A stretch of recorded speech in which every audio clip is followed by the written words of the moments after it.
लड़का लड़की से कहना चाहेंगे कि अभी वक्त है, अभी सर झुका के पढ़ लीजिए। वादा है आपसे कि जिला में सबसे ऊंचा सर आपका होगा। लेकिन अगर अभी आप सोचिएगा आराम करने के लिए, पूरी जिंदगी आपको तकलीफ उठानी पड़ेगी। अगर आज आप किताबों के दीवाने हो गए ना, तो कल दुनिया आपकी दीवानी हो जाएगी।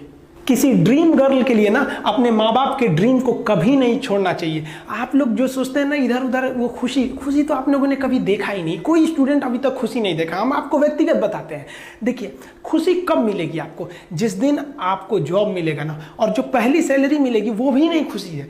जब आप अपनी पहली सैलरी ले जाके अपनी माँ के हाथों में देंगे ना, तो आपकी आंखों में आंसू होगा। आप याद करेंगे कि जिस माँ की उंगलियों को पकड़कर हमने चलना सीखा, आज उसको हमने अपनी पहली कमाई दिया है। और जब कमाने लगेंगे ना, तब समझ में आएगा कि लाखों रुपए की अहमियत कुछ नहीं है वो 1 रुपए के आगे, जब माँ स्कूल जाते वक्त दिया करती थी। और गौर से देखा करो अपने माँ बाप के आंखों में, ये वो आईने होते हैं जिसमें बच्चे कभी बूढ़े नहीं होते। देखिए, जीवन में ना अपने अंदर से अहंकार बिल्कुल निकाल दीजिएगा। अहंकार बहुत ही खराब चीज है। कहते हैं कि अहंकार में इंसान को इंसान नहीं दिखता, छत पे चढ़ जाओ तो खुद का मकान नहीं दिखता। अहंकार नहीं करना चाहिए। छत को बहुत गुरूर था छत होने का, 1 मंजिल और बनी और छत फर्श हो गया। अहंकार कभी नहीं कीजिएगा। तूफान ज्यादा होती है तो कश्ती डूब जाती है, और घमंड ज्यादा हो जाती है तो हस्ती डूब जाती है। जिस दिन आपको घमंड होने लगे ना अपने आप के ऊपर कि हम बहुत बड़े हो गए हैं, हम बहुत पढ़ लिए हैं, हम बहुत सक्सेसफुल मैन हो गए, हम बहुत बड़े बिजनेसमैन, हम बहुत, मतलब जिस दिन आपको घमंड हो गया ना, उस दिन आप शमशान घाट में जाके देखिएगा, आपसे नायाब लोग, आपसे अच्छे अच्छे लोग वहां खाक बन गए।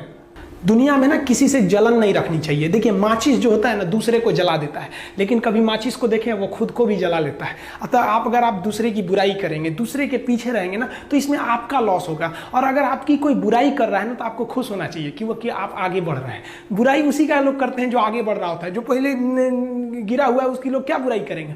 और जब भी आपकी कोई बुराई करे तो आप उसे सहज स्वीकार करें, और आप उसे प्रूव मत कीजिए कि हम ये नहीं हैं। हम लोग गलती क्या करते हैं स्टूडेंट लोग, कि प्रूव करने लगते हैं। नहीं, आपको अपने आप को इंप्रूव करना है। अगर कोई गलती हो गई है, आपको कोई बुराई कर रहा है, तो आप उसको सहज स्वीकार कीजिए। जिस दिन आपके अंदर अपनी बुराई सुनने की क्षमता आ गई, यकीन मानिए आप सफलता के दहलीज पे अपनी पहली कदम रख दिए उसी दिन।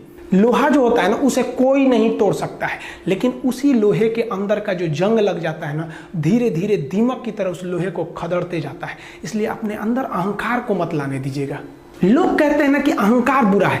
जीवन में हम जो अनुभव किए हैं, अहंकार से भी खराब चीज होता है गुस्सा। देखिए, अहंकार उत्पन्न ही नहीं होगा जब तक आपको गुस्सा नहीं आए। आप ऐसे नॉर्मल बैठे हैं और आप किसी से कहिएगा कि तुम्हारी क्या औकात है, जब तक आपको गुस्सा ना आए। तो अहंकार एक पेड़ है और गुस्सा उस पेड़ का जड़ है। इसलिए गुस्सा जिस दिन आया उस दिन आप बर्बाद हो जाएंगे। किसी भी व्यक्ति को बर्बाद कराने के लिए सबसे जरूरी है गुस्सा दिलाना। आपको पता है, लोहार जो होता है, लोहार वो जानता है कि लोहे को हम ऐसे नहीं मोड़ सकते हैं, बहुत ही शक्तिशाली है। इसलिए लोहार ना इस लोहे को ना आग में डाल के इसे गुस्सा दिलाता है। जब ये गुस्से से लाल हो जाता है ना, तो जहां गुस्सा आया आप अपनी ताकत खो देते हैं, और ये लोहा अपनी ताकत खो देता है, और एक मामूली हथौड़े के चोट से लोहा मुड़ जाता है। तो जिस दिन आपको गुस्सा आ गया, समझ जाइए कि आप अपनी ताकत खो रहे हैं। जब हम जन्म लेते हैं तो जन्म से ही हमारी जीभ रहती है, और मरने तक हमारे साथ जीभ रहती है, क्योंकि वो बहुत ही नरम रहती है। उसे गुस्सा वो बहुत हार्ड नहीं होती है। लेकिन जन्म लेने के बाद दांत आता है, और दांत काफी कड़ा होता है, और मरने से पहले ही दांत चला जाता है। यानी अगर आप नरम रहेंगे तो काफी लंबे समय तक रहेंगे, और जहां हार्ड होंगे आप वहीं आपका पतन चालू हो।